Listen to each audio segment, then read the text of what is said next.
On your Friday episode of Locked On Raptors, we're talking about the Knicks, baby. I'm joined by Gavin, Schall and Alex Wolfe of Locked On Knicks to dig into RJ Barrett, the Jalen Brunson edition, the Knicks not getting Donovan Mitchell. They have plenty of Raptors-y questions for me. We try to figure out where both teams slot into the Eastern Conference, one much higher than the other, I will say. That's all coming up on today's crossover edition of Locked On Raptors with the fellows from Locked On Knicks. Thanks so much for being here. You are Locked On Raptors, your daily Toronto Raptors podcast, part of the Locked On Podcast Network.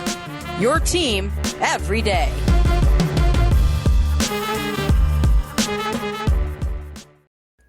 Hey, what's going on? Welcome to episode number 1241 of Locked On Raptors for Friday, September the 9th. I'm your host, Sean Woodley of RaptorsHQ.com. You can find me on Twitter, as always, at WoodleySean. You can find the show at Locked On Raptors, and you can follow, subscribe to, rate, and review the podcast for free on all of your favorite podcast apps in audio form. You can also find the show in video each and every day, so you can look at my mug Monday through Friday, or right now 3 times a week until we get back into the regular swing of things. But either way, go to subscribe to the YouTube channel. It's just Locked On Raptors on YouTube. You hit the big red subscribe button, and you have forever indebted yourself to me or myself to you. I think the latter. Either way, thank you so much for making us your first listen of the day. On today's show, it's a crossover episode with the pals from Locked On Knicks, Gavin, Schall, and Alex Wolfe. We do these from time to time. Hop on the call with other Locked On hosts, dig into some questions that we have for each other about our respective teams. And this was a fun one. We dug into RJ Barrett. We dug into the Knicks not going for Donovan Mitchell, the Raptors not going and sort of pushing all the chips in for Kevin Durant,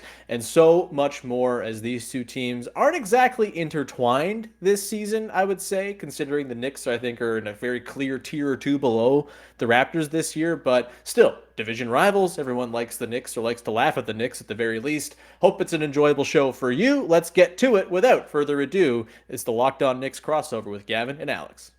All right, I can race in, Alex. All right, cool. All right, sweet. All right, we'll get going in 3, 2, 1. All right, guys, as promised, we are lucky enough to be joined by the fantastic longtime host of the Locked On Raptors podcast. It is our favorite Canadian, Sean Woodley. Sean, how's it going, man? How's the weather up there?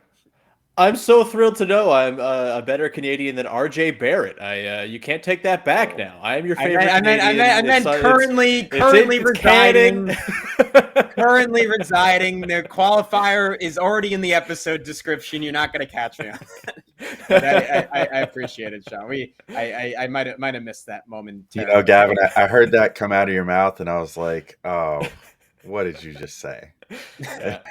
Knicks fans are flocking away from the pod to find a podcast, frankly, that appreciates RJ Barrett. Locked On Raptors does. Don't worry. Yeah. if RJ comes on, he's back up to number 1 for sure. But you Sean, go. Now you have a hook. Yeah. I wanted to talk about another big time New York basketball player that unfortunately doesn't play for the Knicks, and that we'll start here. A little early history this summer. Kevin Durant. Where were you at on the Raptors' pursuit of KD, and are there any regrets? I mean, a team that won its first championship by going all in on a similar talent in a similarly awkward situation where it might not have been a long-term fit, but Masai Ujiri decided to roll the dice, and it paid off in a big way. And this summer didn't make that same decision. Not perfectly equal situations. It would have taken a lot more to get him in the building. Do you have any regrets about the Raptors not finding a way to get Kevin Durant? I certainly don't. I don't think the Raptors do either, frankly. Like, I think the asking price was justifiably ridiculous for the Nets, and the Raptors were never under any pressure to go and offer the best offer, because they were kind of in a position where if they put Scottie Barnes on the table, they're getting Kevin Durant, most likely. But why would you bid against yourself in, like, all right, well, no other team even has a remotely close offer or asset available potentially as good as Scottie Barnes? Why would we go and then, like, play ourselves by putting clearly the best thing that any team is going to give the Nets on the table? It just never made sense. And I think it is a very different situation from the Kawhi thing a few years ago. That version of the team was at the end of like a 6 or 7 year run where there were playoff heartbreaks and getting swept by LeBron and LeBron toe and all this stuff. like it kind of felt like time to take one last gamble on that team. It was probably going to blow up after a year anyway, had they kept DeMar or not. And it was kind of a no risk situation, and they gave up one first round pick who becomes Keldon Johnson, who was nice, along with Jakob Poeltl and DeMar DeRozan, and they get a championship out of it. Like, even if they hadn't won the championship, it would have been a no brainer deal for the Raptors. Not so much the case this time around. This is sort of a fresh new team that overachieved last season. They won 48 games, weren't really expected to do that. We're the 5 seed, and they have Scottie Barnes, who is 20 years old and looks like he's going to be a very, very good player, potentially one of the best players in the NBA over the course of the next 10 years. I don't think they felt the pressure to go and make a big move by mortgaging their future with Scottie Barnes. Had there been a deal where the Nets have to settle for like an OG Anunoby, Gary Trent Jr., Precious Achiuwa, and all the picks type of package, they probably pull the trigger. I would imagine that offer was on the table the entire summer. But with Scottie Barnes, he's just too much of a sort of sure thing for the next 10 years, as opposed to a 34-year-old Kevin Durant, who you don't even know if he's going to be happy upon landing in Toronto. So no, I don't think there's any regrets. It would have been nice to get Kevin Durant on the Raptors, but the team is not in a position where they're under any pressure. It's very rare to be in a spot where you can be patient, but the Raptors are very much one of those teams right now. So we did a big draft of all the teams in the NBA and who we would want to most have over the next 10 years. And I raised eyebrows when we did it. We had a guest on, we did, every team in the NBA. I raised eyebrows taking the Raptors number 2 overall, but it's mostly because of what you just said. I feel like they have a lot of flexibility going forward. There's a lot of upward mobility potentially with if Scottie Barnes turns into like a megastar, which I think it's very realistic that he could. There's also a chance that he couldn't, but we'll see how that all goes over the next number of years. Certainly don't want to bet against the Raptors development program, which seems to be amazing compared to the whole rest of the NBA. I'm kind of curious where you stand, though. The reason that I got some raised eyebrows when I took the Raptors number 2 was because like Gavin and our guest Marcus at the time were kind of like, well, do they have like that guy to like potentially turn to in a playoff series and say like, go win us the game? And like, sure, I agree with that. I don't think it's Pascal Siakam. I think Siakam's a great, the way I look at Siakam is almost like a supercharged Draymond Green, where he's like a much better scorer, but mostly a guy that's going to kind of hold your team together, provide some ball handling out of the big man spot, great defense, all that good stuff. Then you've got Van Vliet, obviously, who's a really good scorer, but can probably be shut down by the right defensive scheme thanks to his lack of size and lack of overall like separation ability and stuff like that. And then, there's OG Anunoby, who's a talented scorer. Scottie Barnes still working his way there. We'll see how he ends up going. But do you think, I guess that's where the Durant thing comes in. Do you think at any point that this team will feel any sort of urgency to get that, like, I don't know if I want to call it just strictly a volume scorer, but like that like playoff player, that, the guy that you could just hand the ball to and say, go get a bucket? Or do you think maybe that guy is already on the team, because none of these guys that I just mentioned are particularly old either. And a lot of them still have some room to improve. Yeah, I would say I think you're underselling Pascal Siakam a little bit. Like, he was ridiculous last season. And if you were doing like an MVP poll for the last half of the year, he would absolutely warrant being quote unquote in the conversation, that very wonderful place we all love to be in the MVP race. Like, he would have probably picked up like second half, 5th place MVP votes, which means nothing. You're not going to hang a banner for that. But like, he was fantastic last year. He made an All-NBA team. It was totally deserved.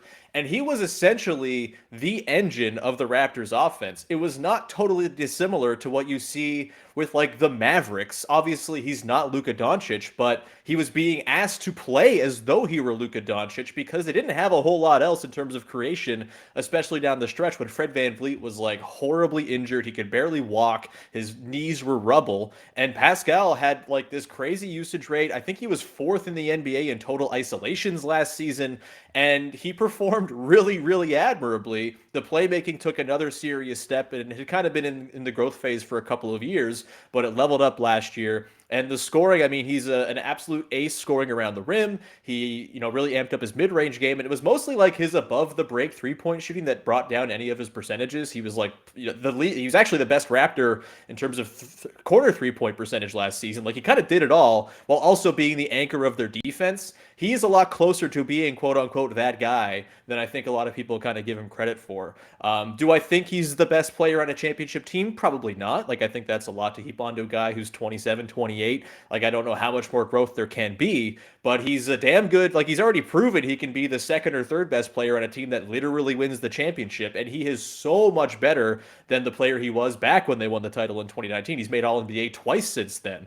He's fantastic. And then I think Scottie Barnes is sort of the guy they think will be that guy at some point. And I think it's fair to look at him and think that's attainable. He can handle the ball. He can score and kind of get to his spots inside wherever he wants at any time he wants with his sort of bizarro, herky-jerky drive and post-up game. He has great vision, like, and is going to be a fantastic defender as well.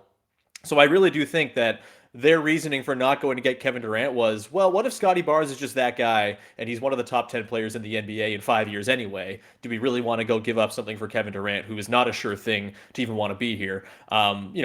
Will they have to maybe reckon with things? I think this year will kind of be a really telling year. By the end of the season, there might be a little bit more information as to, what will Scottie Barnes be? What's the ceiling for Pascal? Does he take another step or no? That all could change. But as of right now, I don't think they're kind of in a rush to go find that guy, because I think they probably think he is on the team in the form of Scottie Barnes. It just might not be right now that he is that guy, but I do think this season we'll start to see the team take shape, where it's Siakam and Barnes as kind of the two dueling heads of the snake, and then everybody else kind of operating in their orbit around them. And I think they're just fine with that, to try to test and see what the limits of those guys are. We've got more of the crossover between myself and the fellows from Locked On Knicks coming up in just 1 second. Before we get there, though, a reminder that betonline.net is your number one source for all of your pro and college football betting needs and sports info. This season, find out the latest football league developments, game matchup news, and podcasts, including this year's opening week games, all available for your perusal. BetOnline is your continued source for all of your sports wagering information, including live betting, esports, and scores. You get all the information so you can be the informed wagerer, so you're not losing money like me, who always just throws money at stuff, and then I'm not very good at gambling is the thing. You can be good at putting money on your favorite teams or your not favorite teams, whatever you want to do, just by going to BetOnline and getting all the information to make yourself the informed wager. Head to the website today. Use your mobile device to learn more about the trends and the action. BetOnline is where the game starts.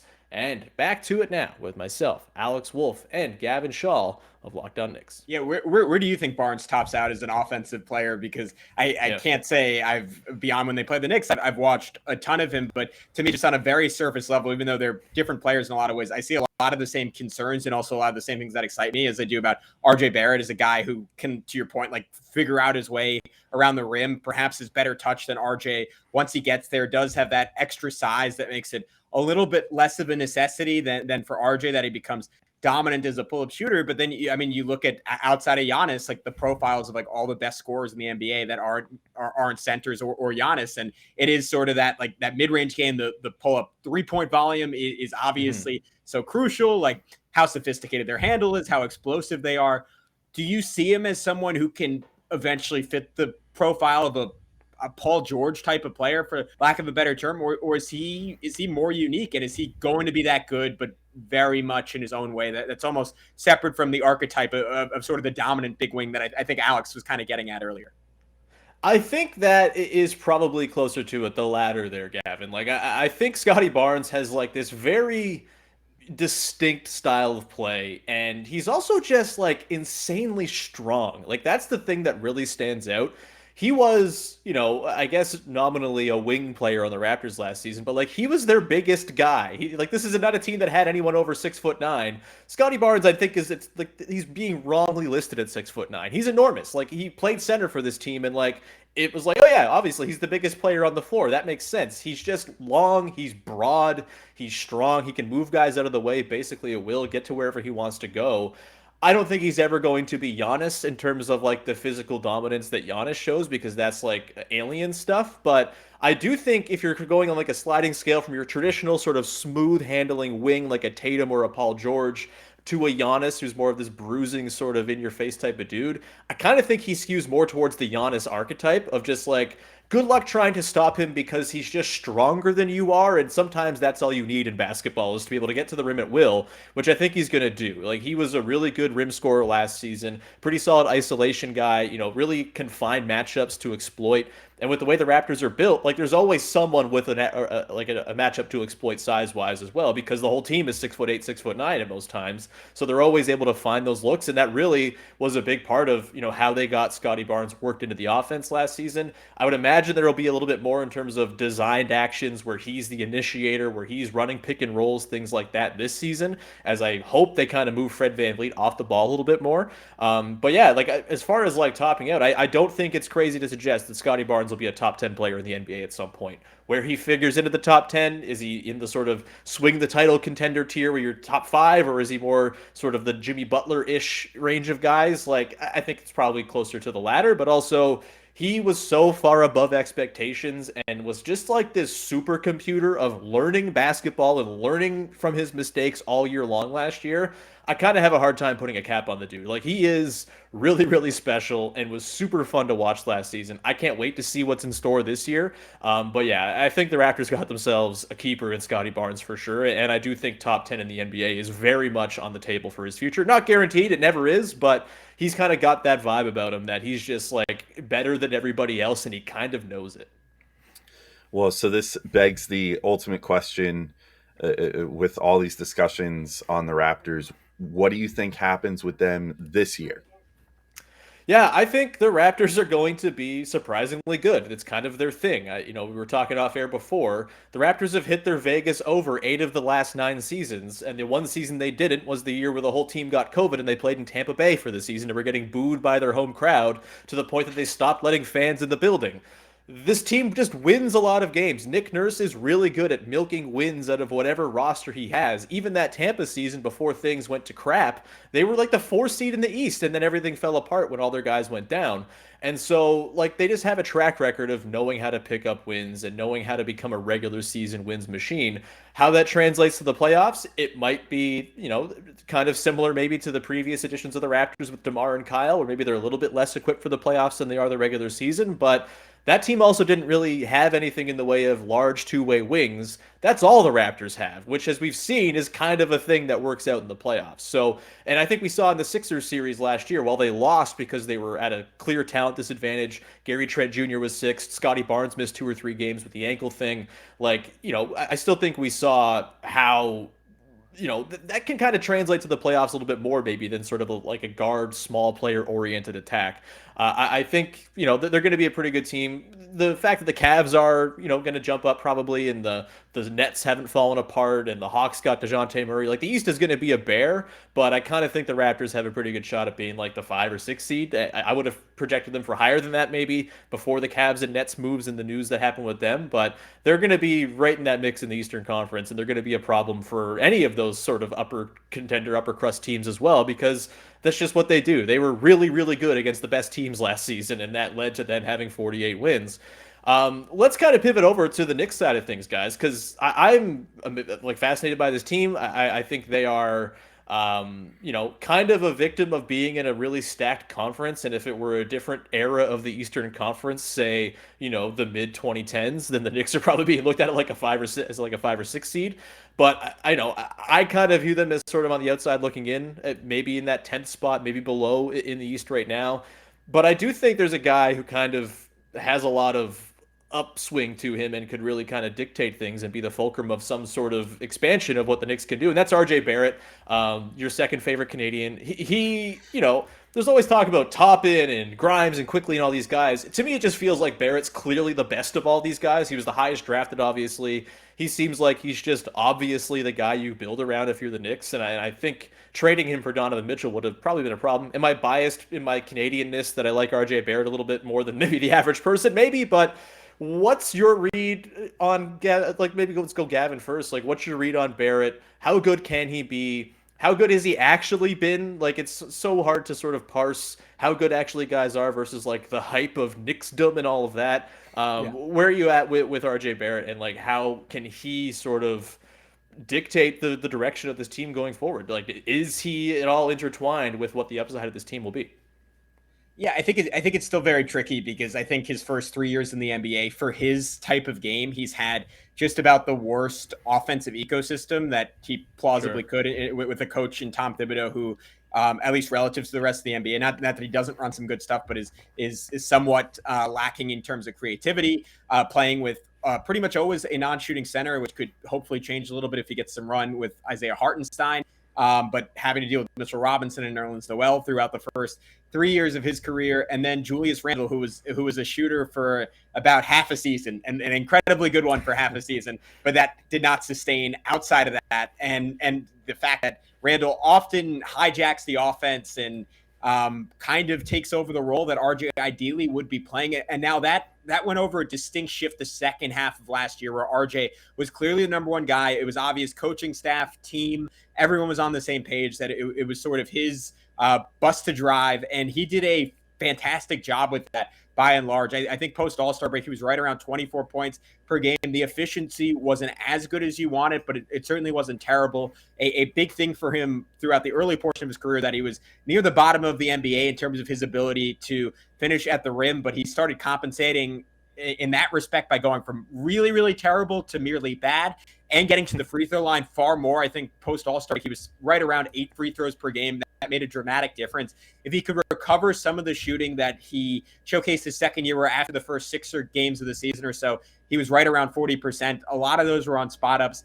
So he needs to continue to make those, continue to progress off the dribble, and find a way to be a consistent defender despite taking on a large load offensively. I think his life, and Alex, I'll throw this to you. I want to say, like, I'll see if you agree with me. I know you agree with me on this. If they get Julius Randle off this team, I think everything becomes a lot more clear.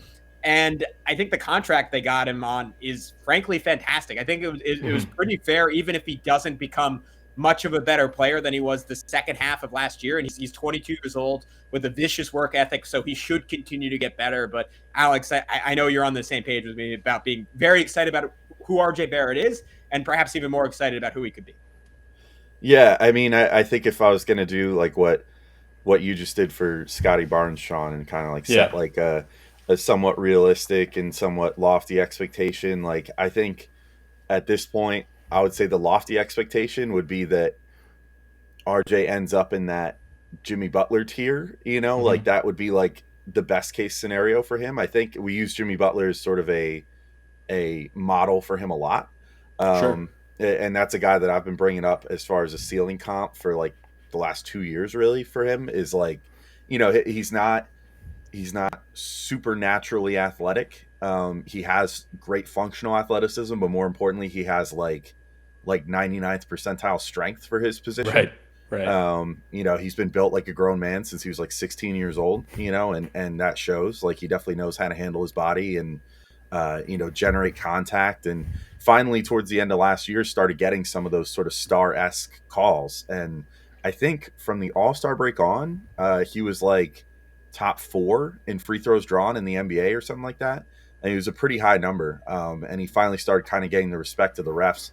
Granted, you want to see the rest of that efficiency come up. But the fact that he was getting better at drawing those free throw attempts shows that he's starting to maybe get a little bit of respect of the refs around the league now, which is nice. So that's like his ceiling, I think, is like Jimmy Butler. I would say my reasonable expectation is that he probably becomes like a top 30, maybe top 20 player in the NBA. I know all Sure. these things are arbitrary, so it's kind of stupid to even say that. But, like, let's He's say a top like 22 guy in the league, guys. yeah, he's right at 22, maybe 23.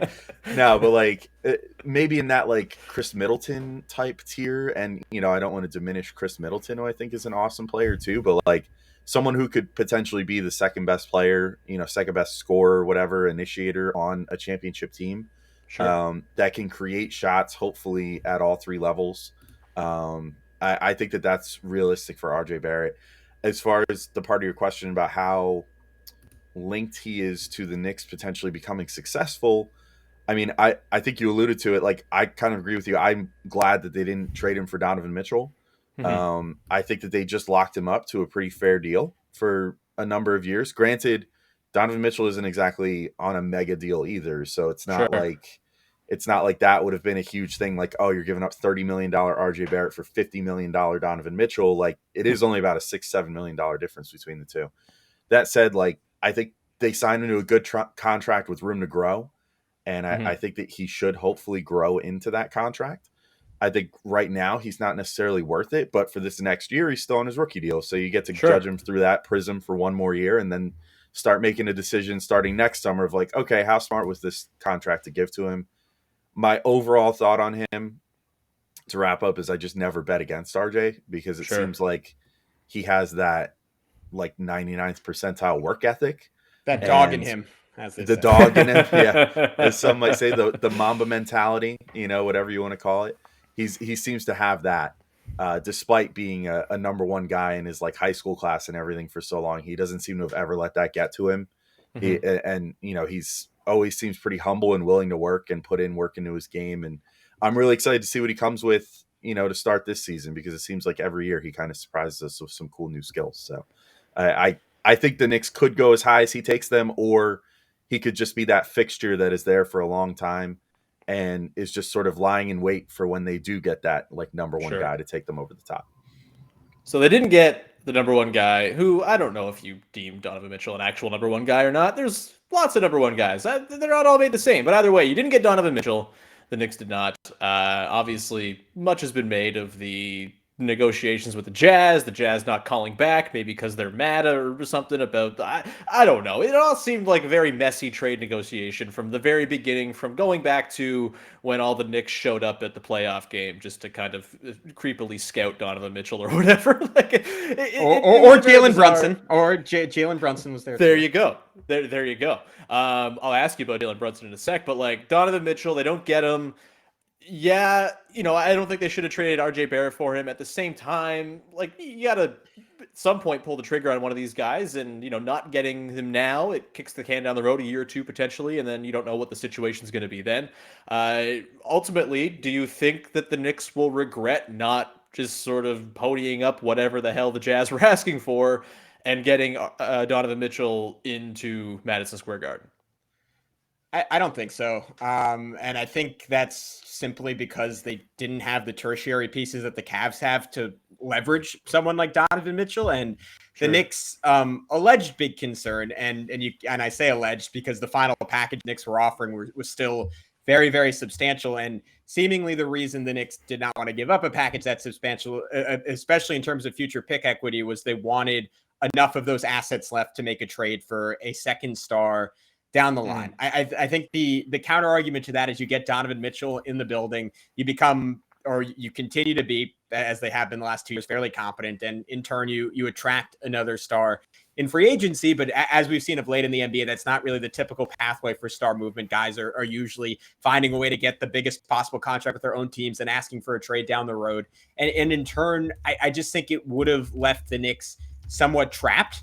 I think it's tricky because they don't easily have access to that kind of talent, and I think the most people who analyze this team seriously came to the same consensus. Donovan Mitchell is a talent unlike anything the Knicks have on their roster. I don't think anyone, maybe aside from RJ, has the ceiling of a Mhm. Mitchell, but it wasn't just RJ Barrett in the trade. It was also Emmanuel Quickly. It was also 2 or 3 picks. And I think at the end of the day, whether it was because of the Knicks volition or the Jazz volition, it didn't get done. But the point is, it would have been too much. But Alex, I'll throw that to you as well. Yeah, I'll just briefly say, I mean, I said this in our sort of post-mortem pod the other day about the Mitchell saga. I didn't lose any sleep over the weekend that the Mhm. Knicks didn't get him. I just don't think it was for that price. I don't think it was the right move for them at this juncture because I don't know that you can throw the farm for Mitchell, which is seems like that's what it would have cost for the Knicks. Mhm. Um, I don't know what their package would have been that would have matched up to Markkinen, Sexton, and Ajbaji, but like it probably would have been something. I mean, the thing is, they don't really have those mid tier pieces like a Markkinen that's like not.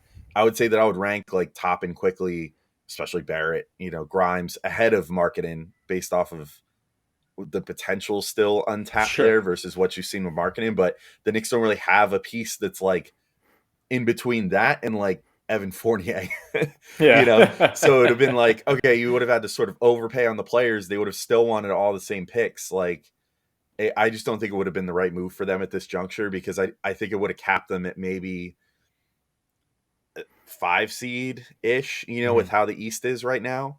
And I would much, I wouldn't want to completely push all the chips in for a 5 seed and essentially become like the early 2000s Atlanta Hawks. You know what I mean? Yeah. Like that wouldn't do it for me. So I was glad they ultimately didn't do it. On the flip side, I said this too, like I thought it was a fantastic move for the Cavs, Yeah. and I'm excited to watch them because I think that they were in the right position to do it. I just don't think it was the right deal for the Knicks, and thankfully, if some of these floated offers are to be believed, where the Knicks were allegedly offering like RJ, Mitchell Robinson, Obi, I think, and like multiple picks the beginning of the summer. Like, I'm really glad that Danny Ainge had the hubris to think he could get an offer better than that and didn't take that offer, because that one would have made me angry. If only the Knicks had proto Markkanen, Andrea Bargnani still on the roster to throw in that deal. They could have made it happen. Or Porzingis, right? Or Porzingis. They have a type. So Jalen Brunson, we should hit on him. Of course, he's the big addition in the free agent signing this offseason. No tampering there whatsoever. Totally clean. They bring in Jalen Brunson, and you figure he's going to kind of drive the boat for the most part with the offense. Maybe Barrett gets a little bit more responsibility this season, but Brunson's going to be the guy who's the primary initiator, you would think. What were your thoughts on the deal? Alex, I'll throw this one to you. Like, was it some people reacted to saying it was an overpay, haha, Knicks. I kind of thought it was totally fine, like very nonplussed entirely, I think, just by Jalen Brunson as a player in general, but maybe that's just my own anti-Mavericks misgivings kind of seeping into my evaluation there. But we have some of that here. There you go. But is the Brunson deal like a game changer for this team? Is it like going to set themselves up for something bigger down the line, or is it just like nice to get a competent point guard? And I know they were kind of hunting and sniffing after Fred VanVleet a couple of years ago, didn't pony up the offer for him there, whereas they went and got Brunson. Like, what do you think that does to sort of the floor of the team and like where they're going to hang in the Eastern Conference now that Brunson's going to be the guy running a lot of their possessions? Yeah, I think that's the big question that we're not going to know the answer to until we start seeing some preseason games and stuff. Like, we're going to need to see what the dynamic is between Brunson and, more importantly, unfortunately, if he's still on the team, Julius Randle. Like, there was a pro-am tournament over the summer that Brunson, Randle, and Obi Toppin showed up and played one game for this one team, in this pro-am tournament. They wound up losing the game, which, like, who cares? A bunch of NBA players going, 50% against semi-pros or pros from overseas. Like, that doesn't. I'm not fazed by the fact they lost the game, but a lot of people. I like the ones who go 100% against the right. insurance salesman. That's my favorite. Yeah, that is the best. But like the thing that everybody was pointing out during that was that Randle was forcibly still trying to take the ball up every time, even with Brunson right there, and that's the biggest fear, I think, for most Knicks fans, is that, we're going to run into this situation where Tibbs still empowers Julius Randle to be the engine of the offense, and Brunson gets kind of cast to the side, despite, as you said, for a team that's been like wandering the desert looking for competent point guard play for the last like 20 years, they finally have one. And, if they're not then empowering that guy to run the offense, then what's the point? Right. As far as the contract, I mean, I've said all along, I think it's perfectly fair. I think people still just have this, especially Knicks fans, there's been 2 notable $100 million contracts under old salary caps that did not work out very well for the Knicks, Allen Houston and Amari Stoudemire. I think that Knicks fans still look at $100 million contracts, and I mean around the league too. I think people are still just adjusting to that being like a normal number that people get now. Sure. But like, you see $100 million, you go, oh my God, $100 million. This guy just got way overpaid. And it's like, no, I mean, he's like the 14th highest paid point guard in the NBA starting this season. That's really not that bad. I think it's fine. And, as far as the tampering, like, I I don't think there was that much either. I don't know about you, but I wouldn't. Tampering's also fine. Who cares? We're all adults here. Tampering's Also, fine if you want to do it. Even just from a pure dollars and cents perspective, I wouldn't turn down an extra $7 million a season either, which is what he would have had to do to go back to the Mavericks, because they were offering the same contract essentially, but with one more year. So they pushed all that salary, to make it smaller. So I don't know. The whole tampering thing doesn't make sense to me. Gavin, I'll throw it to you. I mean, I'll just quickly say, as far as what this does for the Knicks and how it affects their ceiling or whatever, I think this is a move that is just you make this sort of move to build stability and to build a competent team, which the Knicks have, to their credit. Even though they kind of took a step back last year, they have been doing that over the last, few years in the Leon Rose regime, slowly building this team up into something better. I think Brunson is just another move towards that. Hopefully he can retain some of the flash that he showed in the playoffs and build off of that. That would be awesome. But even if he's just the player that he was with the Mavs with slightly more usage, during the regular season last year, then that's fine by me too, because I think he was a really great player, worth that contract even before the playoffs last year. And I don't know if he's going to be like a superstar needle mover like a Donovan Mitchell would have been, but I think that he will, as long as the Knicks empower him to be the leader of the team and the point guard, the floor general, whatever of the team. I think that he raises their ceiling a bit and raises their floor a good deal just by finally having competent point guard play and not like the corpse of point guard X out there. Yeah, I think the only hesitation on it was how it will impact Emmanuel Quickly going forward, who at least I'm of the opinion, and I think Alex is as well, as someone who could have taken up that mantle and been the next point guard for the Knicks, and I don't know, down the road be roughly as good as a Jalen Brunson. But overall, I just look at it as like adding another hyper efficient, super high IQ player, and the Knicks need as many of those as they can. And I think, Sean, you know this better than we do as Raptors fans, like the cumulative effect you have of adding one of those guys after another, and eventually you have a final product that's more than the sum of its parts. He gives the Knicks flexibility down the road, whether it's because they keep him and they have that rock at the point guard spot, or is it trade chip to eventually include in a deal for a greater star. I think he's going to make everyone's lives easier, even Randle's, as long as he's on this team. But what I'm really hoping for is to see a lot of lineups where he gets to be out there with Quickly, with RJ, with Obi Toppin, maybe even with Quentin Grimes a little bit. And I think the collective passing that those groups have, especially if you throw a Hartenstein in there at center instead of a Mitchell Robinson, is really intriguing. And it will lead to the stretches of the most fun Knicks basketball we've had since 12-13. As far as winning goes, and maybe that's where we'll wrap this up. I mean, to counter our question with you on the Raptors, how good the Knicks will actually be. I think the best thing that could happen to the Knicks this year, I don't think it will, is that they somehow stumble their way into a top 5 pick. So suffice it to say, post the Donovan Mitchell deal falling through, wins are not a major priority for me this year. The only priority I have is that the young guys get the vast majority of the minutes. Julius Randle gets the heck off this team as soon as possible, even if that includes attaching a protected first-round pick for him. And we just get to see what these guys look like together, because what really killed the Knicks in that Donovan Mitchell trade, and what has killed them these last 2 years to some extent or another, is not prioritizing guys they've taken with high draft picks, guys that in Emmanuel Quickly and Quentin Grimes, absolute gems, some of the better picks in recent NBA history. We got to actually prioritize those guys, see what they all look like together. And I think Jalen Brunson is a great vehicle to do that and make it all work. So in that sense, I think he was a fantastic signing.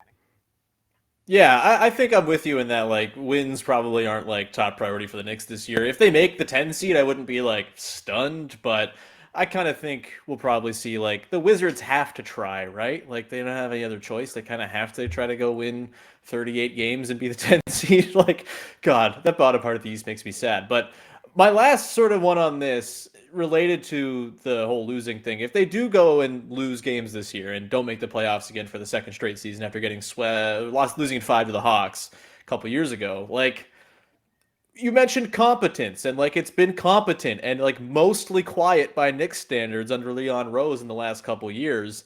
Is there a world in which another rough season where they finish in the lottery gets James Dolan being James Dolan-y again? Like, do you think he could like get weird, get fiery, get like itchy trigger fingered and like just say, all right, well, this isn't working. Let's start anew and completely blow up all the competence that has been established over the last few years? I think no. Hmm. Um, I'll try to keep it somewhat brief because I don't think there's too much to get into here. But like, Sure.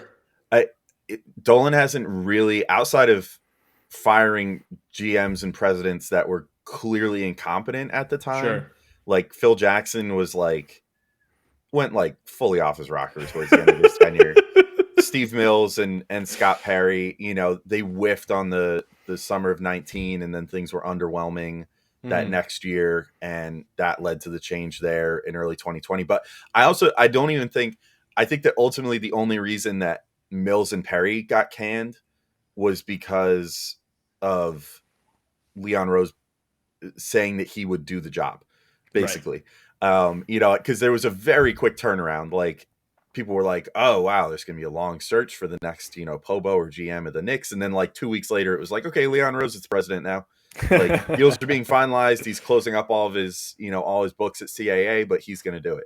So it seemed pretty obvious to me after the fact that Dolan had spoken to him already. He said he would do it. And he was like, heck yeah, let's, I'll move heaven and earth to make this happen. Let's just do it because I've wanted you to run the Knicks for a long time in all likelihood. Because the Knicks have had a very public relationship with CAA dating all the way back to Carmelo Anthony and before. So, they were always, I think Leon Rose was always sort of a goal for James Dolan. As far as like the overall like leash that Leon has, I think it's longer than your average Knick GM. Mm-hmm. I think that Dolan really trusts him due to those past ties to CAA and everything. I think that he really has I don't know. I think the freedom that he's given Leon to build like a giant staff really tells me like he's in it for the long haul with Leon. Sure, like there doesn't seem to be any of those like long-term nepotism Knicks guys around anymore. It seems like he's really given Leon the ability to like build the staff fully. The Knicks have like really beefed up their analytics department. They've really beefed up their scouting department. He basically, outside of Scott Perry, who he kept, which I think has actually worked out quite well. I think Scott Perry's popular among players, but like outside of him, there's, as far as I know, like pretty much no holdovers in the basketball operations side from before Leon Rose getting there. It's pretty much all new people. So I think that Dolan really is in it for the long haul with him. I think I'm pretty sure that Leon Rose could probably even sell to Dolan this year if the Knicks hit like January and they're really underperforming. At that point, they'll fire Tibbs. I think that Leon could even sell a tank to Dolan this year and say, this is a fantastic draft. We have a lot of draft capital this year. Let's make the most of this for once and try to get a top pick again like we did for RJ. And, then we have RJ locked up already. We have Mitch locked up already. We have Brunson locked up already. We'll do a little strategic resting down the stretch like the Thunder do. And, try to increase our odds as much as possible because a top 5 pick in this draft could potentially alter the course of the franchise. Sure. I think that's where they'll end up being. I think there's outside of Leon Rose literally like speaking to the press, which he doesn't do anyway, and saying like, James Dolan is a psychopath and I hate working for him. I don't think there's a single thing he could do to get fired this year. I think he's pretty well safe.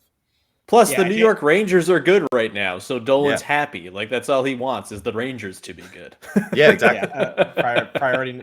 I always say to my dad, it's amazing he hasn't screwed them up. They seem very competent always. But yeah, to Alex's point, the Knicks' best case scenario this year is what happened to Toronto in the Tampa year, where it's like a stealth tank, and then you move up a couple spots, and oh look, we got Scottie Barnes. All of a sudden, our future that was like, we're going to be kind of average for a long time is like, no, we're on a really good trajectory. Maybe worked out all right. Yeah. Yeah. Odds are always against that, even if you get that high in the draft. But that being said, I'm with Alex. I think the only way the front office is in any danger is a repeat of last year, which ironically, if they don't trade Julius Randle, I think there's a decent chance that you get last year with more wins. But I think if things start heading that direction, this front office is savvy enough to back off of their previous plan, because as much as Knicks fans, myself included, lament Tom Thibodeau and over again kind of scold him for like, he won't play Obi Toppin.